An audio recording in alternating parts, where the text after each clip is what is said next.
In a shocking revelation, a leaked audio recording has implicated controversial businessman Wikino Chivhayo in a major scandal involving looted election funds from Beta Brand Security. The company owned by Scott Sakupkwanya and fronted by Mike Chimombe and Moses Mpofu is at the center of the controversy. Awa zvinangomira mushe noda kuti aiwa vana Wikino Chivhayo vachizofumurwa manje satapinda munaudza buritswa nezimu ai yavaverify audio inoti vasubscriber ubva like ubva tina on the bell icon.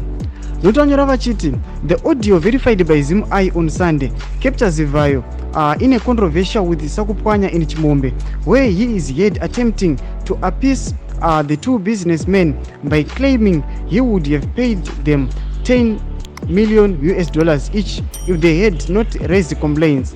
Chivhayo also boasts of having direct access to President Opisisa Mnangagwa, asserting that his influence surpasses that of the president's two deputies.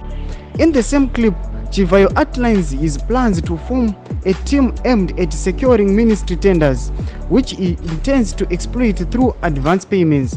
This statement hints at a broader scheme of financial misconduct within government tenders. Mashoko aribuda chitaugwa muaudio iyi avherifiwa nezimu aiva achiti aiwa Wikino Chivhayo anotaura kuti aiwa ndine masimba ekutodarika madeputies aED Mnangagwa achiti aiwa ndiri side handman waED Mnangagwa zvandinge ndati tiite aiwa hambondirambidza anobvuma achiti aiwa ada kuvabribe kuti varege kuburitsa this information nekuvabhadhara $10 million each. Aiwa chimutudze mafungiro enyu muri kudii pamusoro pemashoko ari kubuditswa nezimu ai awa. Pinai comment section menu mutudze mafungiro enyu. Awa musangana kusubscribe, kulike, chinotina on the bell icon.